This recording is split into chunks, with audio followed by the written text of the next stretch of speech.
Hey G fans, gojifan93 here, and welcome to the first part of the October kaiju thon. The first video that we are going to be reviewing is Varan, the Unbelievable. I also think there's another title called Varan the Invincible, although I could be wrong there.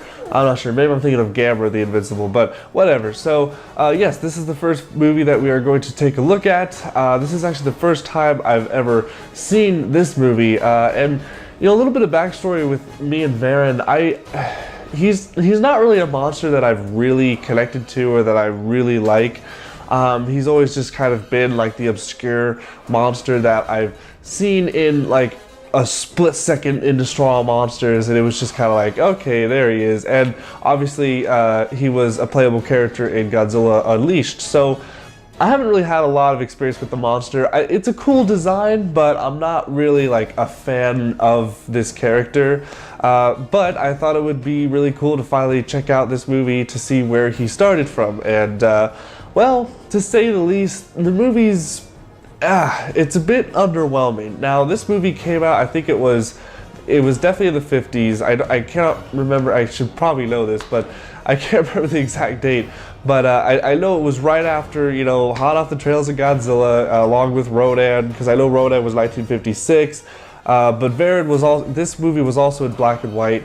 And the version I saw was I believe it was the American version. So I'm basically basing all my opinions from this movie from watching the American cut. Now, I bet that there was a bunch of stuff that I missed because I didn't see the Japanese version, but the only thing I could get my hands on was this version that I found on Dailymotion, because apparently this movie is so old and also not really that popular that it is actually a free domain, public domain movie. So I guess I don't know, but so anyways, also in the corner you're seeing some trailer footage so you can get an idea of how this movie looks.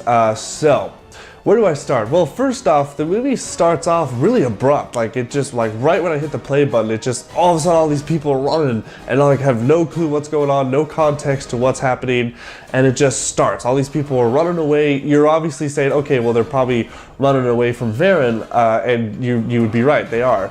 But then, I guess it's kind of like they do a flashback or whatever. You have the title screen, then they go to the flashback, and basically the story is about this U.S.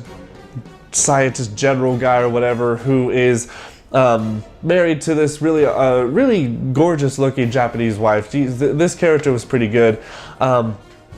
And they go to do these experiments on this island, but there's a village that inhabits this island, but what they're having to do is they're having to move these villagers into a new location so that they can conduct their experiments. That's the problem though, because the villagers don't like it. They're getting bad press in Japan because they're saying this guy is a tyrant for making all the villagers leave their home and all that. So he gets a lot of pressure from there, and basically the villagers believe that their monster, which is Varan, I forgot the name that they called him in the Boris, something like that. I can't remember if they called it, because they had another name for him. But we know it's Varan. He's underwater, in the ground, you know, whatever. He's sleeping pretty much. And so what the experiments end up doing is obviously waking him up. Great, you know, of course, we have another humans messing with nature. We bring out a beast, basically. But what's funny is, like, what happens though is, like, halfway through the movie, the general guy's like, okay, well, how about this? Because we're getting bad press, let's keep the villagers there, and we'll just cut them off from their water supply because we need this lake so we can conduct the experiments. And it's like, really? It's like, what? That's even worse if I think about it, you know? It's like, now you're keeping them there, but you're cutting off their water supply. Good job.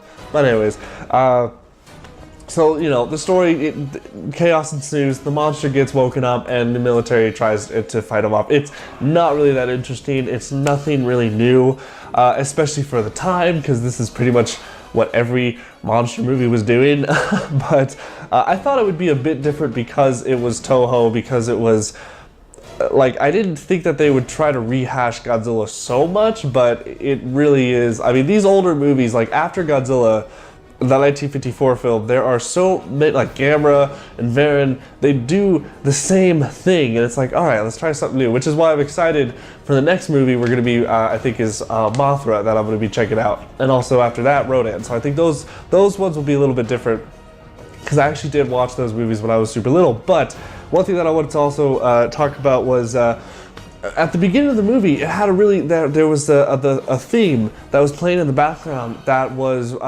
it was from, I think it's Rodan's theme, or also if you guys watch Godzilla 2000, at the end credit scene when he starts blowing up the city, that music that starts to play at that point, that was actually in this movie, so that was really cool. I was expecting a really cool soundtrack, but I think once again, because I was watching the American version, I didn't get the awesome Akira Fukube music, but I bet the Japanese version has a really good soundtrack, and I've heard really good things about the Varan soundtrack, so I'm not really going to take anything away from the movie because of that. Also, there was this really funny scene where a soldier is just like, he sees Varan coming towards him and he's like shooting, and then what ends up happening, he walks backwards so much that he ends up falling off a cliff, and I just laughed. I don't know why, I thought that was hilarious, but whatever. So yeah, Varan, you know, it's kind of bleh, meh. You know, that's really my rating for it. It's just a meh. This didn't really interest me that much. Varan looks cool in it, but it just, with the black and white and also the poor quality that I watched it at, I didn't really get a good look. Like there wasn't a good crystal image of him, so it's like I really just have to rely on, you know, watching like the trailers or looking at like figures of him or whatever to get a good idea of what he looks like. So ultimately, would I recommend this movie?